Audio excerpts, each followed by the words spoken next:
Hi, my name is Anneleen and I watched Annette this weekend. It's a movie starring Adam Driver, Marion Cotillard, Simon Helberg, and also myself. I'm an extra in it. I appear very, very briefly. So that's why I wanted to watch this movie. It finally came to theaters in Belgium.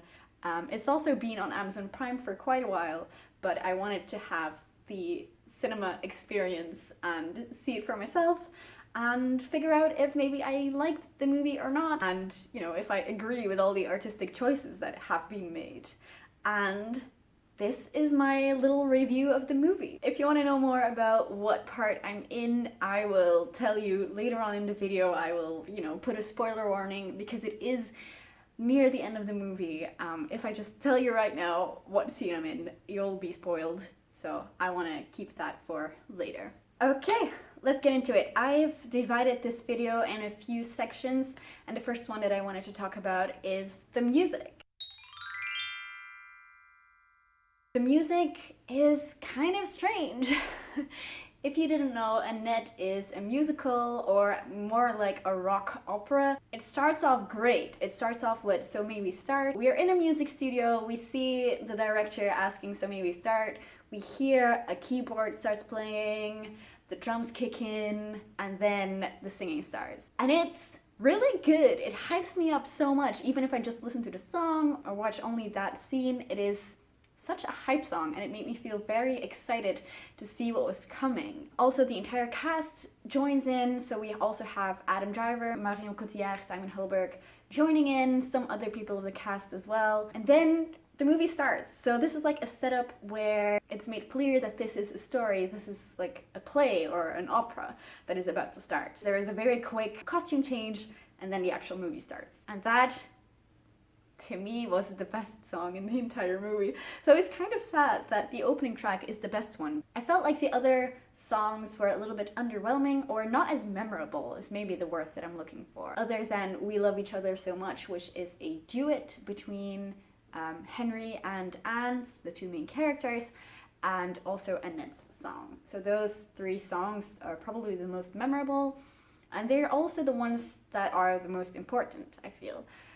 But actually, my favorite song is "I'm an Accompanist," sung by Simon Helberg. It is a strange song. Simon isn't really singing, he's more like singing over some complicated piano work, and it shows a lot of his character. It's our first introduction to him, and we instantly know what kind of person he is, and that, to me, was the best song. The other songs are a little bit more forgetful. They're also very conversational, which is, I guess usual for an opera. I've never seen an opera, so I don't know. But I think that's more of an opera kind of deal where, not all of the songs are very melodic or recognizable, because sometimes things just need to be said or sung. So probably the most impressive thing is the visuals. I loved the use of color, the lighting, the cinematography, the set design.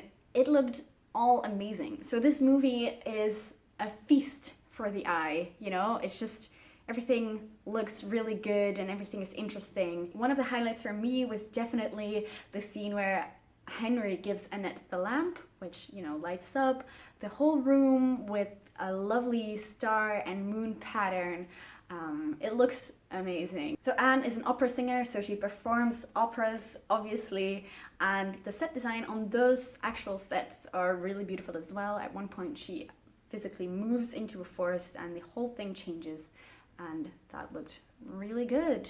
I also mentioned the use of color. I was in a scene where I had to wear yellow or green. When the film started and we had that quick costume change that I was talking about earlier, to me it instantly clicked. I was like, oh, that is why we had to be green or yellow. So the colors are very important. The green represents Henry, the yellow represents Anne. There's also lots of symbolism going on that I'm not sure if I understood correctly. Henry is constantly eating bananas, and I think it has to do with the monkey imagery that's going on, because he's also, his comedy show is called The Ape of God. Annette has a stuffed monkey that she carries around everywhere. It's all connected, but I'm not sure why. The same with the apples. There's a ton of apples in the vicinity of Anne. I think, and this is a slight spoiler, so skip ahead if you don't want to see this, but when I was thinking about it, it reminded me of like the poisoned apple and all of these fairy tales. I felt like that was like a sign that she was going to die, but that is just my interpretation. So this is actually why I think that this is a good movie. It has a lot of elements that you need to dissect, and I feel like you need to watch this movie more than once to fully understand it or to fully appreciate it. Because the more I've been thinking about it, the more I like it. You know, when the film ended, I was like, what did I just watch? And some of the scenes are amazing. The final scene, the accompanist scene where he is singing I'm an accompanist, but also the other scene where he's conducting an orchestra, those scenes were amazing. And then there's other scenes where you're just like, what is going on? Why am I watching this? So I think the key is to watch it a few more times and kind of connect the dots between the scenes and between the symbols. And I think the visual element for that is very important, as well as a musical element. So that's why I'm talking about those things first. You need to watch the movie multiple times, I think. This is where the spoilers start coming in. I will be talking about the plot now, then I will talk about Annette, and then I will talk about the characters a little bit, and then I will wrap things up with just some final thoughts, some things that I didn't really feel like felt in those categories that I was talking about. So the plot is simple yet strange. It's a tragedy. Two people fall in love, everything seems fine, things fall apart, tragedy. I was fearing for Anne's death the entire time, and that is because I was in the scene where Henry McHenry is escorted from a van into like prison, I guess. So it's the third to last scene. You can see all of the protesters. On one side there's the green protesters, and then on the other side there's the yellow ones. I was a yellow protester. And you can actually spot me if you want to. But because of course I knew, you know, we were singing the whole time, you are a murderer. So I knew that people were going to die. And I actually also knew that Anne would be dead. But I didn't exactly know, like, is this just alleged? Is this confirmed? And I was actually, the entire first half of the movie, I was fearing for Anne's death. Like, I knew it was going to happen, but I didn't know when or how. And I also didn't expect that he didn't actually murder her on purpose. And I mean, he also didn't save her. But I would say that it was an accident and that he didn't actually murder her. The conductor is another story, of course. And of course, because I knew that she was going to die, I was keeping my eye out for clues, foreshadowing, and there is some pretty heavy foreshadowing. The scene where Henry McHenry is on stage and, you know, confessing that he killed his wife. I was like, okay, this is it. He did it. He killed his wife. It's happened. I was fully convinced that he did murder her. When he started talking about how he tickled her to death, I started doubting myself. And I was very happy that I was proven wrong, because I didn't want Anne to die, and I also didn't want Henry to be an actual murderer. But he is. There's also a lot of foreshadowing in other parts. You can see, you know, Anne is constantly dying, and then bowing, and Henry has this obsession with it. I don't know where it comes from, but that also, you know, gave it like some kind of creepy vibes. There was also this one shot whilst they were singing We Love Each Other So Much, where we see the back of Anne and we see Henry's hand just kind of looming over, and it's, you know, very heavily implied that he will murder her. So I did like that there was foreshadowing, and it did keep me on the edge of my seat. But I do have to say that the first half of the movie is very slow, especially the first stand-up comedy show. It takes forever. It is so long. It's also not funny, but I think that's on purpose.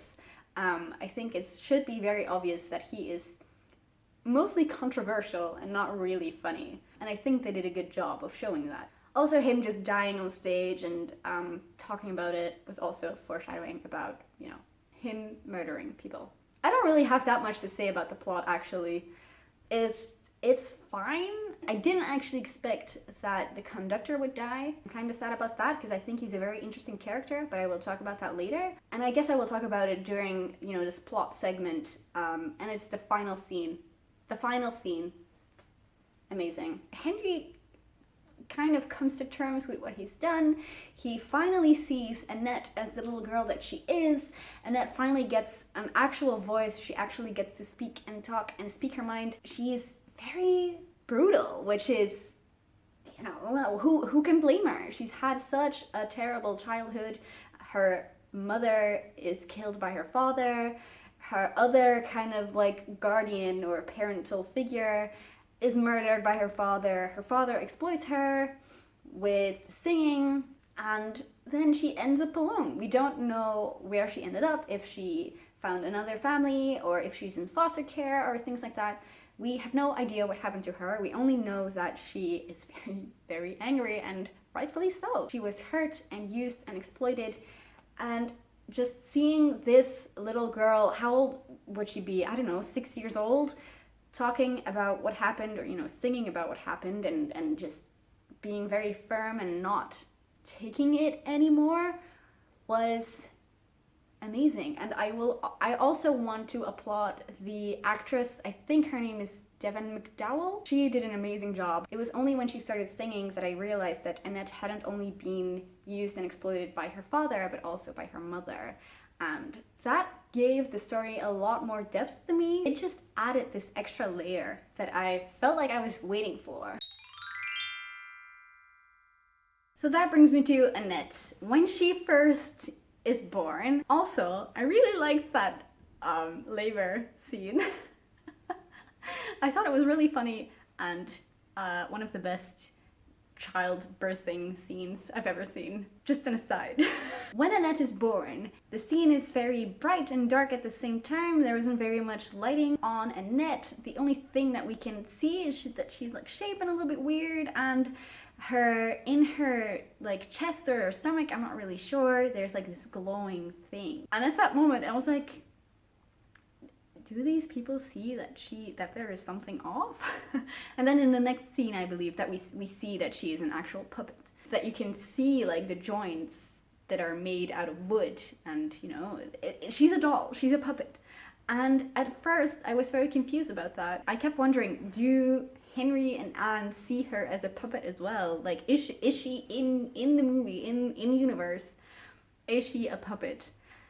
And I kept wondering it until at one point I just decided, okay, she's an actual child, just like you and me were once, but she's just portrayed by a puppet. And I actually very much admire how much work that was put into it and how realistic she looked. Not in her actual looks, but the way that she moved, and they used sounds to make her, you know, sound real. And I thought that was very impressive. And that's when I realized that she just had too big of a role, and I guess that she had to do too complicated stuff, that you just couldn't use a baby and hope that they would, you know, look at the right direction or CGI it. And I think that would have looked awful. So I'm actually very happy that they went with this way of portraying Annette. After a while, she became very real to me. I loved her expressions. The expressions didn't change in one single shot, so you would see her face and her face would look like that for the entire time, but still it looked really good. And then at the very end, that final scene that I was talking about earlier, she becomes real, and that is something that I had imagined as well. I thought, like, there is going to be a point where they will have an actual actress play Annette, and I was very happy about that, because she actually got a real voice. She could speak her mind, because up until that point she had only said that Daddy had killed people, which, you know, who can top that as their first words?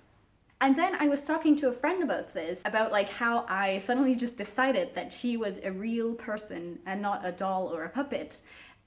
She was like, yeah, I felt like Henry views her as a puppet. And only at the very end, when she becomes, or is portrayed by an actual actress, only then does she become real to him. And I fully agree, and I would like to add, Anne viewed her as a puppet as well as the accompanist, because they all used Annette for their own game. And I think that was a very lovely way of portraying that, and it was weird and it was strange. But once I got used to it, again, this is a movie that you just have to get used to. I think the puppet is the most impressive thing about this movie. Both Henry and Anne are very stereotypical in their manhood and femininity. Anne is kind of hard to pin down, she's being described as perfect and soft and lovely and amazing and kind, but we don't actually get to know her. We just see this image of her and we kind of hope that she's nice, I would say. I mean, that's what I was thinking.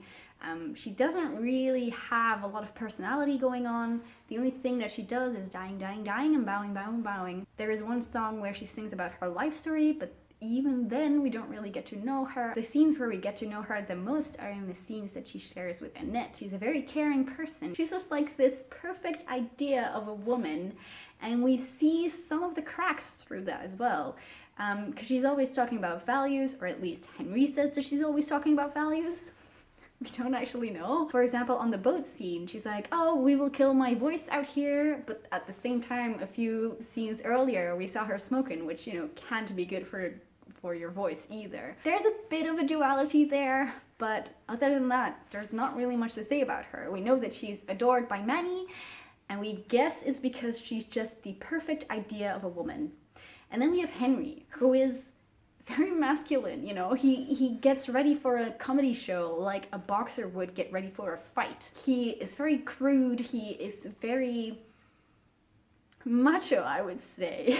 He's instantly threatened by his conductor friend, and the idea that Annette might be his child, even though timeline wise it doesn't really seem to add up to me. I don't think Annette is the conductor's child. He's just like a very stereotypical manly man. And both of those portrayals are just not fun to watch. He keeps saying, I don't know what she sees in me. And I'm like, I don't see it either, man. I don't know. I'm not trying to be, anti-men. I'm just not very happy with this stereotypical portrayal of a man and a woman, because both of them are very flawed in that regard. But I think it's on purpose. And that's how you know that something bad is going to happen, like instantly we have this man versus woman thing going on. And I'm not sure how I feel about it. I wish I could root more for these characters, but I don't. I don't really like them because they don't have a personality. Their only personality is an archetype. The perfect dainty woman and the strong, angry man. But my favorite character is actually the accompanist. I loved all of his scenes. He has about 3 scenes, where he's the main focal point. The first one is his introduction. It's the song that I was talking about earlier. He's just singing about how he is an accompanist, but actually he's a conductor. This is just a temp job, but he has to take a step back and let other people shine. And he's jealous. We know about that. Then the next scene that we see him in is where he is conducting the orchestra, and that is a genius scene. Simon Helberg, he did it so well. Great scene. I loved it.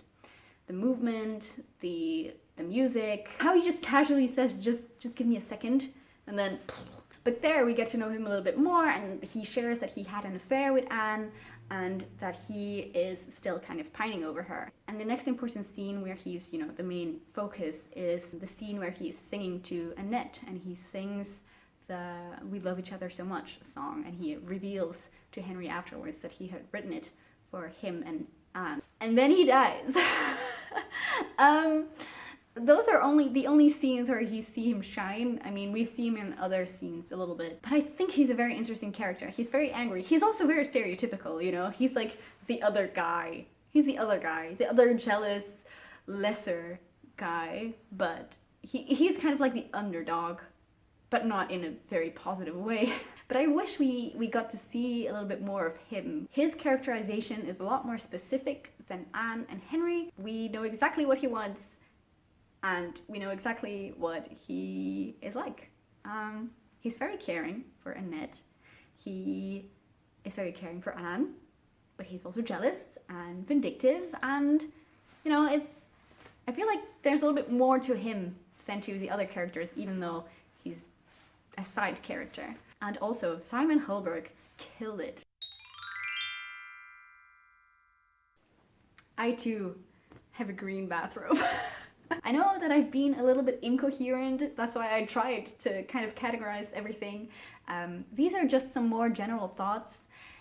I might have sounded very positive about this movie, and while I do recommend you watch it, there were definitely some flaws that I didn't like. I didn't like, as I talked about, the characters being rather empty. Some of the scenes, I was also wondering why I was watching this. Some of the scenes dragged on for a really long time, where I think that they might have been shorter. But I guess that's it. I guess I just didn't like the empty characters, and I guess some of the scenes could have been shorter or just cut out completely. And I think that the music could have been better, but then again, I listened to the album afterwards 2 times, and all day today I was at work and I just wanted to listen to it again, but I couldn't. If you take away one thing from this video, then please let it be that it is a decent movie that gets better the more you watch it and the more you think about it, especially that second part, because I have been thinking about this movie for 2 days straight, and the more I think about it, the better it becomes. If that makes sense. And my boyfriend texted me the same thing today. Like, you're right. I've been thinking about it all day and it becomes better. So it's a movie that is strange, but you will be a changed person when you see it. I believe that. Okay. And with that, I will wrap this up. This is probably the most incoherent video I've ever made, and I know that I'm a very incoherent speaker. I will have a hard time editing this, but I hope that you enjoyed this video. Let me know if you've seen Annette, what you thought of it. Did you spot me? And if you haven't, let me know if you want to watch it now, because I want to talk about it to everyone. I will see you next Wednesday. Have a good day. Bye!